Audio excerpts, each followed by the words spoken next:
So let's give it up for Rebecca Watson.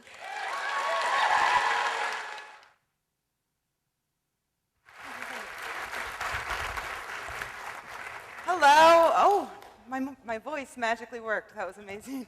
Thank you, sound person.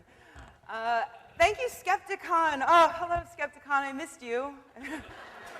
I missed you. I'm glad you all made it back from the church burnings or wherever you were during that last hour following Greta's talk. I don't know about you, I just wanted to go rip the throat out of an evangelical. I don't know what came over me. She is a hard act to follow, so I hope you all had a terrible dinner, because that's an easier act to follow. No, thank you so much. I'm so happy to be here. You're always a great crowd. And last year I had such a blast, and I heard from a lot of you saying that you had fun too.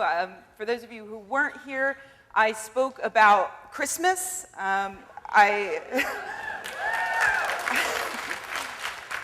think I made the Yule Lads superstars in the skeptic movement. And I talked about how lying to your children is okay because it's fun.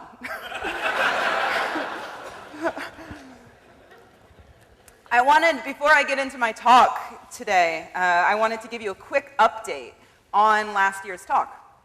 In addition to talking about door sniffer and pot licker and the rest of the Yule Lads, everybody who wasn't here last year, what?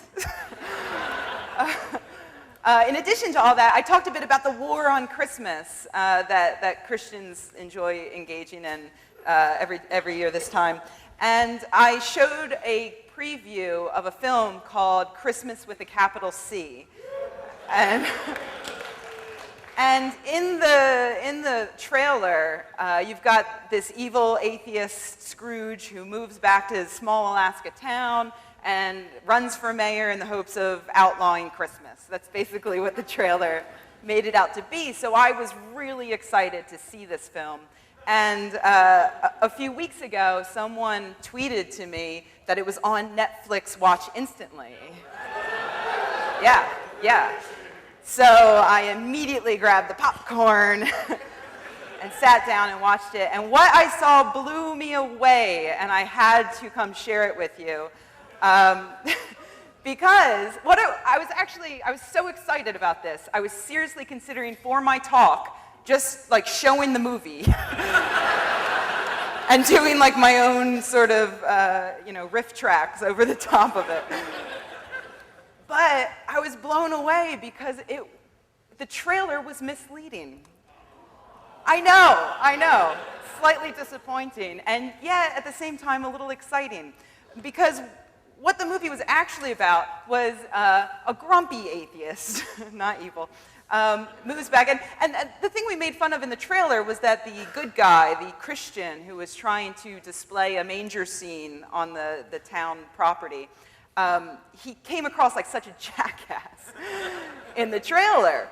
But the thing is, he comes across like a jackass in the movie, and he's meant to be.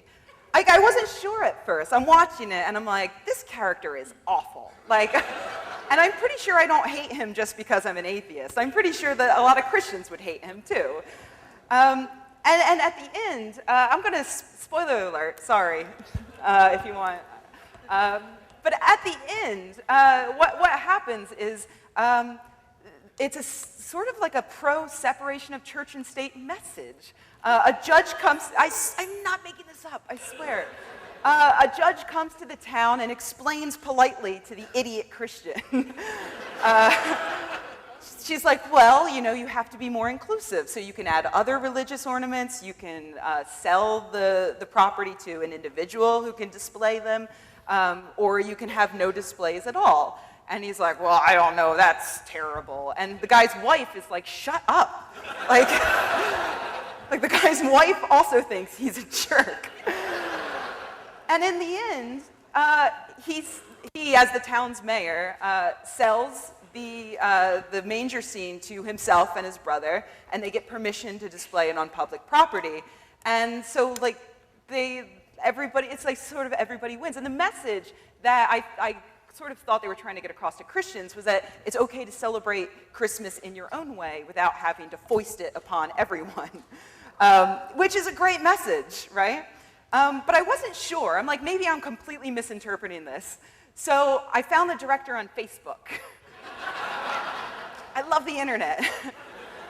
His name's Helmut Schleppy, and I found him on Facebook. I sent him a message, and I said, hey, can I call you? And he responded. He's like, yeah, sure.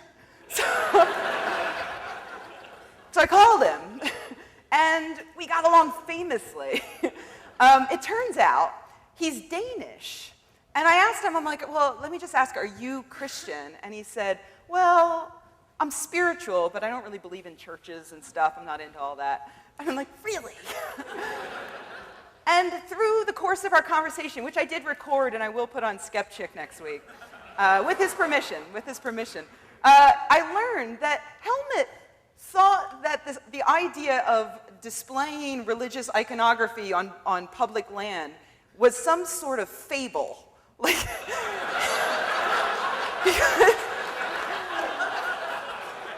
because he comes from Holland, and in Holland, you don't do that.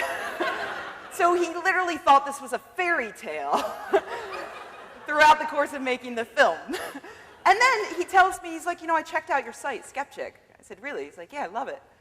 Really?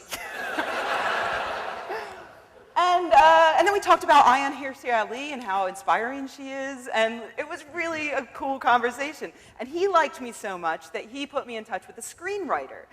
So I talked to the screenwriter, too. I called her up the next day, and I pointed out that the movie was based on a song by a Christian band, and the lyrics are basically like, screw you, it's Merry Christmas, not Happy Holidays, F off, you know, but more Christian, I don't know, whatever. And so I asked her, I'm like, this is weird because, you know, that's not really what the message of the movie ended up being. And she's like, okay, off the record.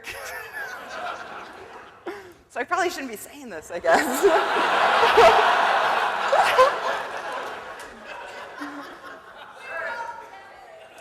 We filming this? All right, I'll tell you in the nicest way I can think so she doesn't lose her job or anything. Because she's, yeah. The company, the production company, makes Christian films. The band had this huge hit with that song, lots of hits on YouTube, and they said, we can make more money out of this. And so they didn't, these are not her words, these are my words. So they went to her and said, could you write us a movie based on this song? And she listened to the song and she was like, eh. And she decided to turn it on its head. She was obviously a Christian, but a very liberal Christian who believes in separation of church and state. She's like, so yeah, the first thing I did was I looked up what the actual laws are. And you know, that's why it's about a manger scene, because that's a really clear-cut law. You can't display that on town property. So she's in favor of separation of church and state. So they're both awesome, and I recommend you watch the film. It might not be the greatest movie you've ever seen, but it actually has a good message, and because of the terrible trailer, it was marketed to people who probably don't believe in separation of church and state, who then got a message that, which is awesome, right? Yeah. So yeah, I thought you guys would like that update. So this is my third year at Skepticon. I decided that I would do this like the Star Wars films, where every other one is depressing. The last three are just the worst. So the next three talks I give are just going to be terrible. So yeah, last year was a fun one on Christmas, and this year I'm going to be talking about something a little angrier. This is an actual quote from the Speaker of the House. I think it's important that we understand that what we want to do here is win the war, not just win a battle. And there will be an opportunity sometime in order to win the big war, and we're looking for that opportunity. So here's a little quiz for you guys. I want you to tell me, what are the Republicans fighting? What is their war? Actual wars? No. Unemployment? Drugs? Yeah. What about the war on Christmas? Not what this quote is actually about. This quote is actually about your uterus. Or your friend's uterus, someone's all uteruses. This is an actual, this is an actual recall of a plush ovary and ovaries. And like the problem was the ovaries. The ovaries could pop off and choke children. So this uterus is actually hazardous to kids, much like my own, probably. So yes, they are fighting a war on uteruses. That's why this talk is called The Religious Right versus Every Woman on Earth.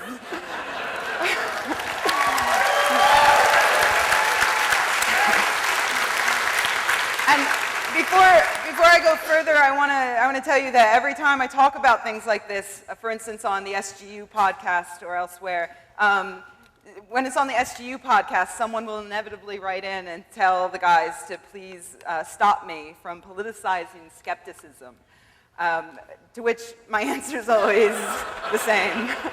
Nope. Sorry.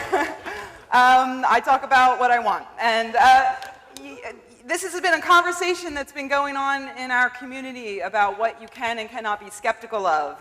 And I just want to tell you briefly to not listen to the people who tell you you can't be skeptical of religion, of politics, of economics. These things are important and they deserve it. Skepticism is a tool set, and we can apply it to anything. So, in this talk, I'm going to apply it to the religious right.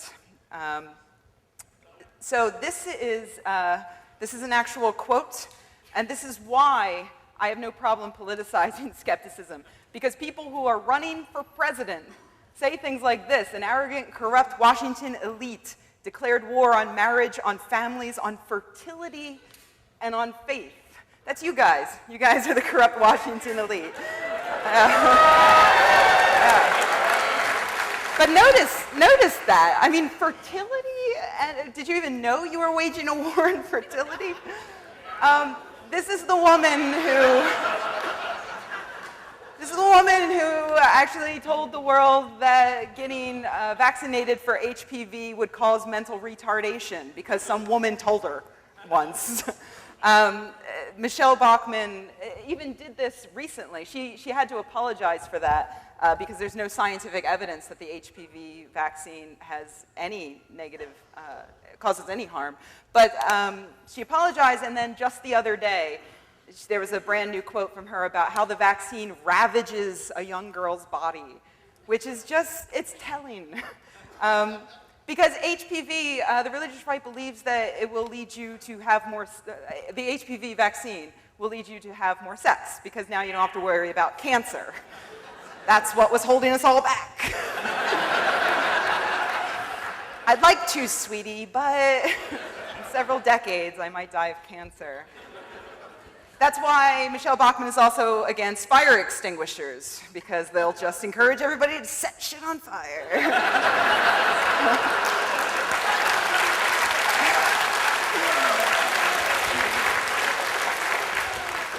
By the way, I noticed there were a few children in the audience, and I do occasionally curse. I apologize. I think the only other word is asshole, so I'll try to keep it to a minimum.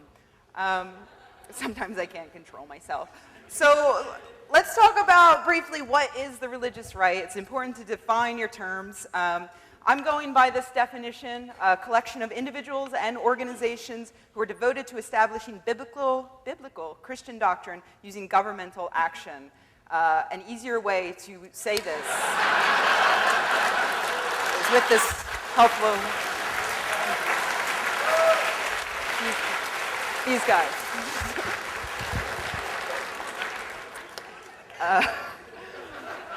And if your children can read it, I say they're old enough to know the word. All right? So they want to establish biblical doctrine. What is biblical doctrine? Well, often at conferences like this, we do talk about one specific piece of doctrine they try to establish, which is the idea that Jesus rode dinosaurs through the Garden of Eden, aka creationism. That's something we talk about a lot, so I won't spend any time on it. Instead, I'll talk about this other bit of biblical doctrine.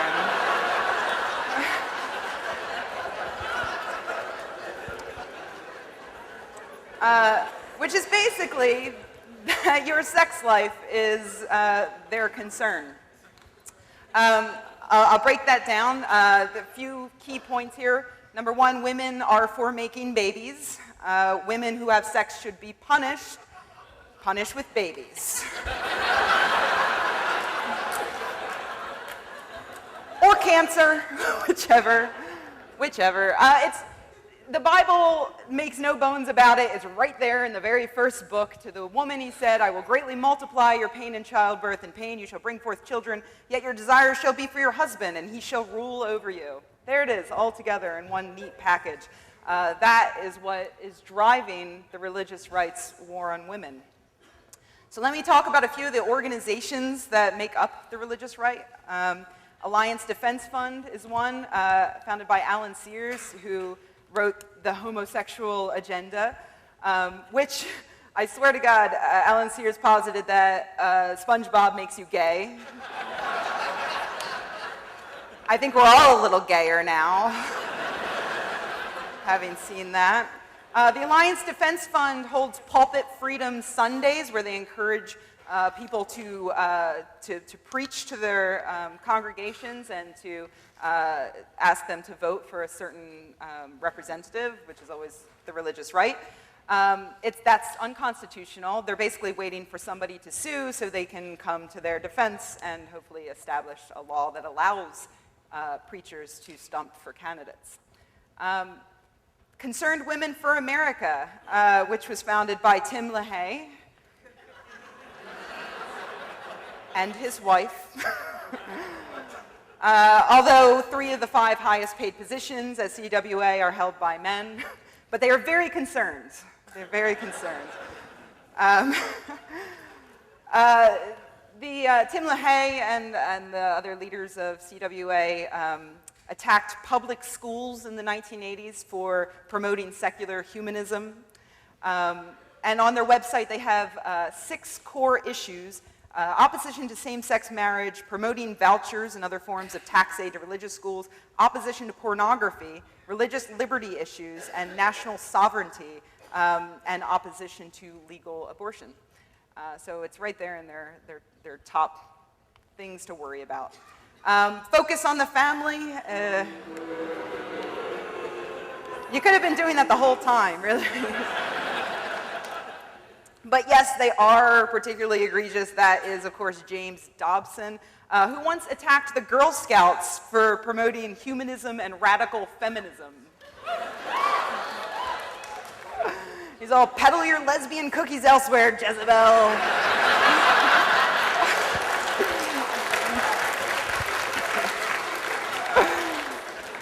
Dobson's wife is the head of the National Day of Prayer Task Force, which is a thing that still exists in 2011 for some reason.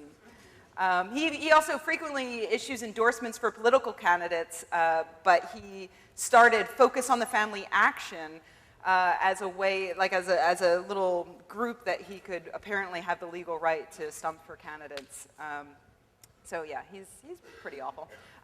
So these people have a lot of money. Do they have a lot of power? Yes, unfortunately. You might have remembered earlier this year there was a big to-do about the federal government defunding Planned Parenthood, and the entire government nearly shut down because of it. It's interesting because when you look at the statistics, most people in the US did not want Planned Parenthood to be defunded. The majority of people, including Republicans, including conservatives, didn't want it to be defunded. Planned Parenthood, the whole idea was that Planned Parenthood provides abortions, and we shouldn't have any federal funds going to abortions. Of course, no federal funds ever do go to abortions. That's already been made illegal. And also, 3% of Planned Parenthood's activities are abortion-related. Everything else is family planning, cancer screenings, things like that. I would cry too, yeah. Yeah. So despite that, you know, this very small group managed to nearly shut down the government over something that the majority of Americans did not want. So yes, these people are unfortunately very powerful. So let's talk quickly about what their agenda is. There's a few key points. One is instituting abstinence-only education. preventing access to contraception, and making all abortion illegal. Don't those three things just go together so well? It's like one naturally follows from the other. And so I'm going to quickly go through these, all three of these, because there are actually some, it's not just the religious right who agrees with these points. There are even some atheists, some secular people who think that these are good ideas. So I'm going to quickly go through a few points, not all of them, but a few points on why they are not good ideas. One, abstinence-only education. There have been studies done, study after study after study after study, that shows it does not work. This is one from 2005 that found, although federal support of abstinence-only programs has grown since 1996, existing evaluations of such programs either do not meet standards for scientific evaluation or lack evidence of efficacy in delaying initiation of sexual intercourse. Here is another one from the CDC that found that in states where they teach abstinence-only education, you are way more likely to get pregnant than in states that teach comprehensive sex ed. Absolutely every single scientific study ever done shows us that abstinence-only education does not work. It's just natural. It's the look in their eyes that gets me.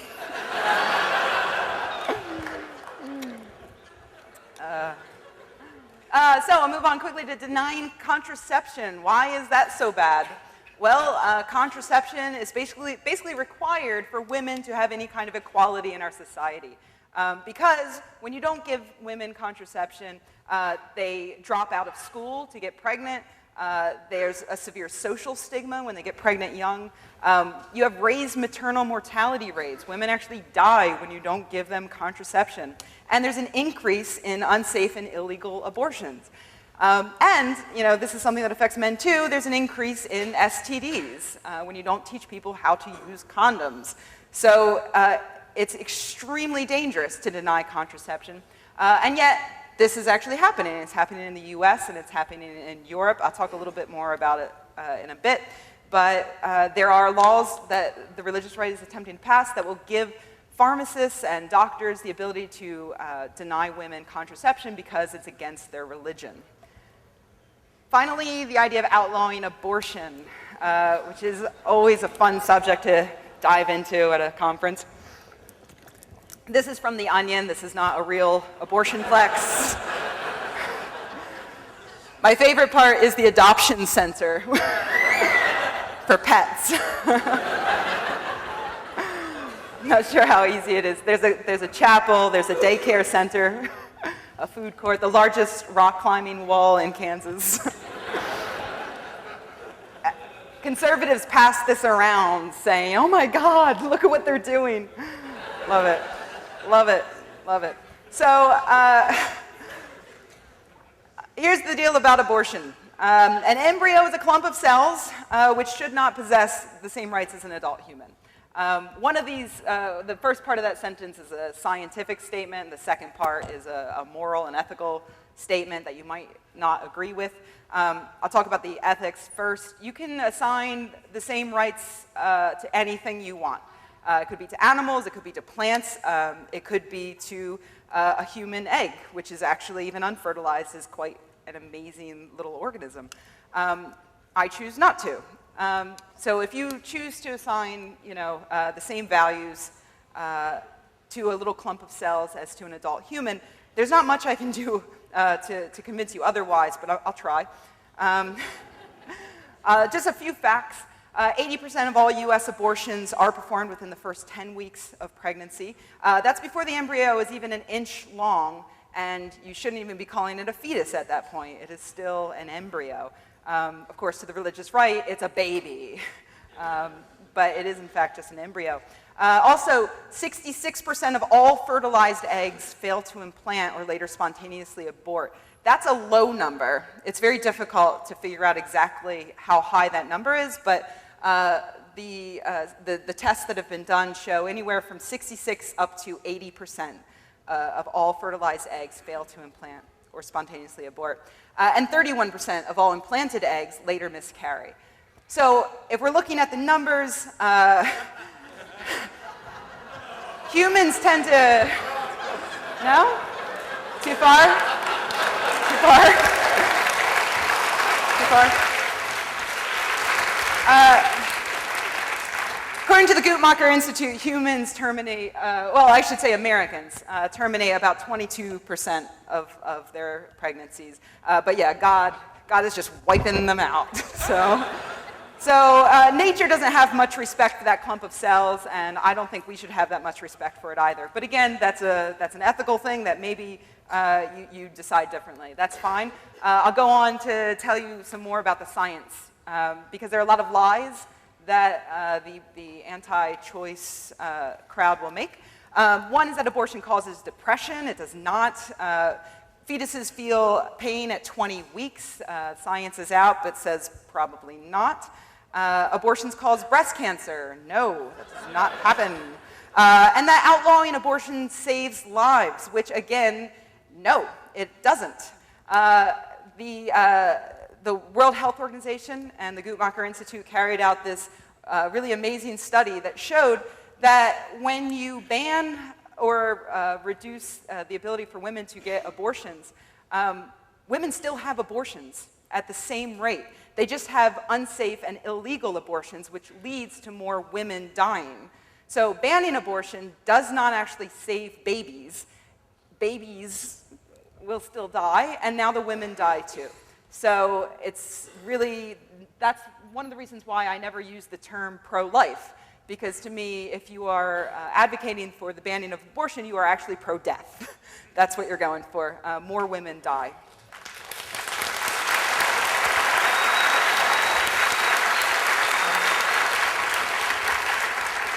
So, as I'm sure you know, despite the fact that we have the science on our side, that does not mean that we are winning. Now, I first gave a similar talk to this back in May, and I was going to update it with more things that the religious right has done, but the talk would have gone on for like 3 hours. So I'm just going to give you a quick overview of what happened in the first quarter of this year. By March of 2011, 49 US state legislatures introduced 916 measures restricting reproductive rights. Only one state did not, and that was because that state hadn't met yet. That state legislature had not met. Here's a few things that have passed thus far. I'm going to try to breeze through these. It's very small font because I had to fit a lot in, unfortunately. In South Dakota, women have to wait 72 hours before getting an abortion and obtain counseling from a registered anti-choice pregnancy center. At the time that bill was approved, there were no one had signed up to be on the list of approved anti-choice pregnancy centers. And the reason why is because by not signing up, women had no place to go. The list was empty. They had to go to a place on a list before they could get an abortion. They effectively outlawed abortion. Luckily, those laws have been tied up in the courts since then. Indiana cut all federal funding for family planning and banned abortions after 20 weeks. Remember the lie about how pain starts to be felt at 20 weeks? Well, they're using that. They're using that to pass these in state legislatures, saying that that's when fetuses feel pain, so that's when abortions should be banned. It's unconstitutional, but they've been passing them anyway. Indiana's not the only state. In Utah, any hospital employee can refuse to participate in any way in an abortion, and also abortion limitations are placed on private health plans. That's been a thing that's been happening in states all over the place, limiting private health plans' ability to cover your abortion. And also, goes back to what I mentioned earlier about pharmacists and doctors being able to opt out of offering women contraception. They can also opt out of abortions, even when it's an abortion that would save the mother's life. Not my religion, so go elsewhere. In Mississippi, all schools must provide abstinence-only education, or else get state approval to discuss contraception. In Arizona, this is my favorite, I think, women must state publicly that they're not aborting because of racism. Yeah, Arizona. You remember Arizona. Where they can stop brown people and ask for their papers. Women women must stay public. They have to sign a form that says they're not aborting the fetus because of racism. And if the doctor can't produce the form, he has to keep it on file. If he can't produce the form when asked, he goes to jail. In Texas, family planning budget was slashed while protecting funding for anti-choice centers. And women, the bill said women had to get a sonogram at least 24 hours before having an abortion. If she didn't want to look at the results of the sonogram, it had to be described for her in detail. Which, you know, at like 9 weeks, it's like, well, there's a little peanut thing. Might be a head, I don't know. And in case, this is slightly graphic, I apologize, but you know, in case you think that a sonogram is like the jelly on the belly with the paddles, it's not. A sonogram, in this case, requires insertion of a device. So imagine you've been raped and you got pregnant, and now you have to have a doctor use this device on you, whether you want it or not. Luckily, your friend and mine, where is he? Oh, did I take his ugly mug? I think I took his face off because it was so gross. I had a big picture of Rick Perry, and I was like, no, I'm not going to. It would have just gotten more booze. Luckily it's been tied up, and I believe that one got shot down. So people fought back and won. Oh wait, his face is coming up, I apologize. But the interesting thing about what they did to Planned Parenthood, you know, they did the exact same thing that you saw happen at the national level. They said that, you know, we don't want any of our money going to pay for abortions. You remember that 3% that none of the money goes to pay for anyway? So they cut the family planning budget, and what it did was cost the state of Texas millions of dollars. So despite the fact that they've now lost a ton of money, and it was based on lies, Rick Perry managed to do it. So there's his mug. Yeah. I'm glad that nobody's selling rotten fruit out in the hallway. So you might remember that the name of this talk is The Religious Right versus Every Woman on Earth. That's because no one is safe, unfortunately. It spread, and it has spread from us, unfortunately.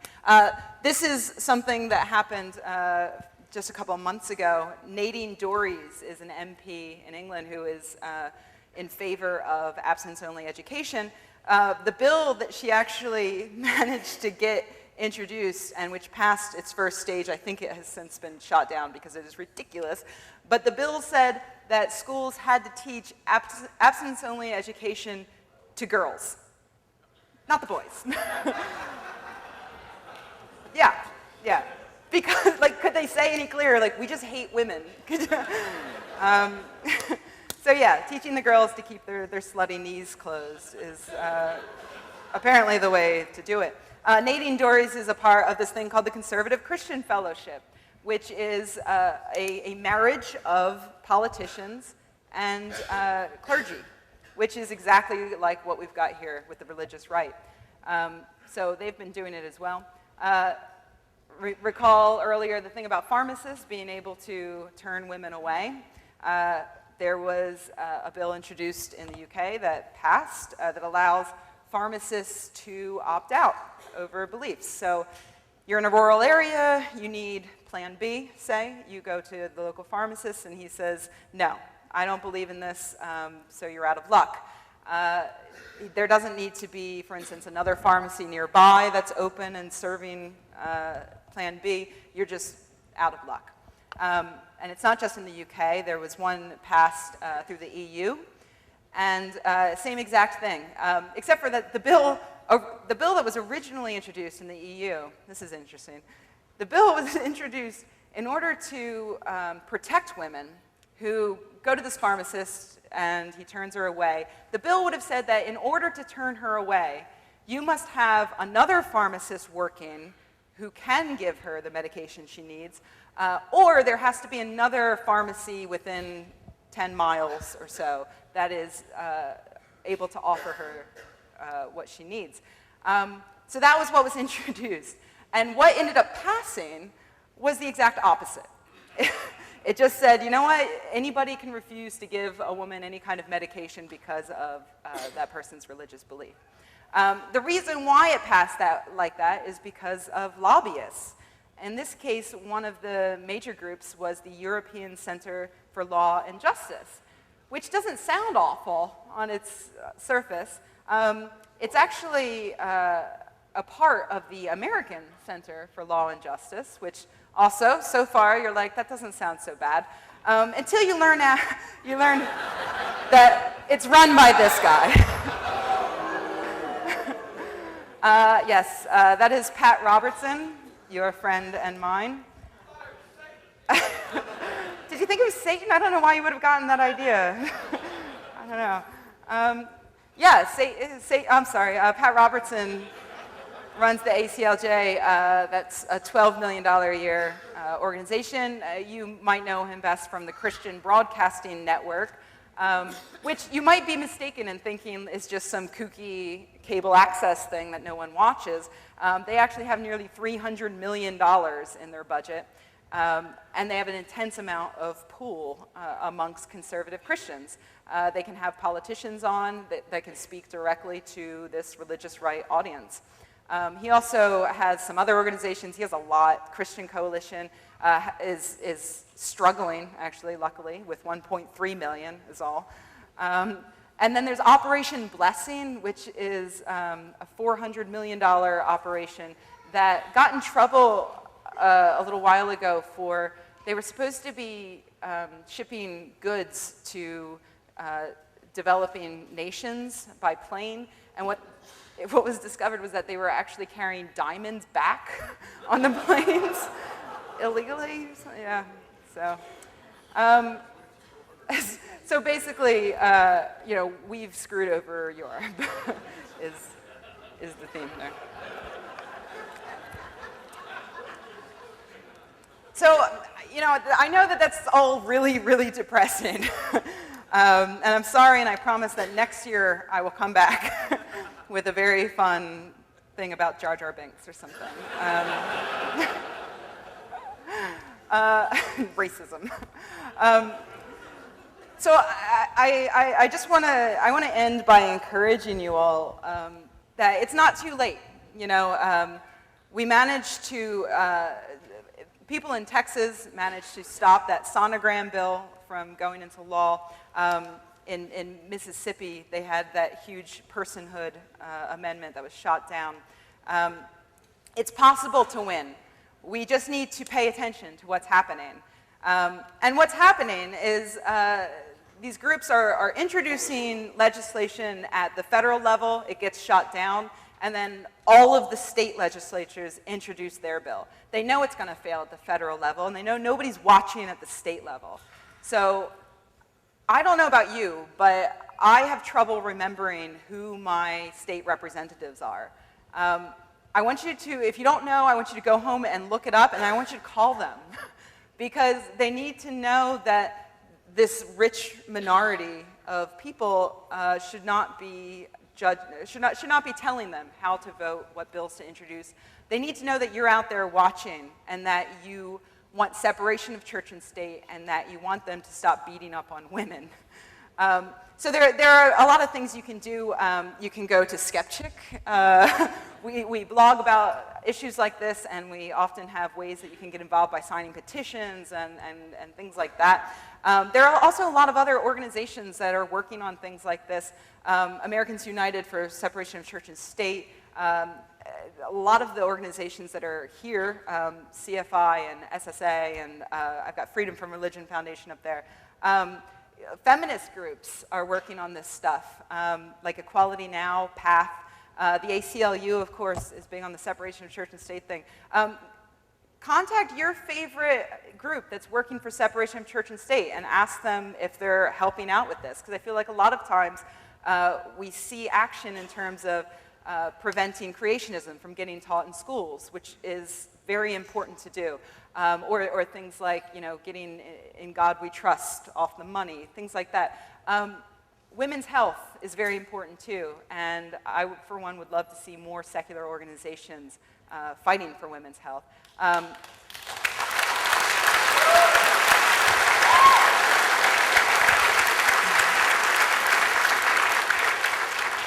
And also, I threw in Pandagon. I swear it was up there before I noticed Amanda Marcotte in the audience. But check out her site. It's amazing. Pretty much everything she does is amazing. And if you have more questions about any of this stuff, you probably shouldn't talk to me because she knows way more than me.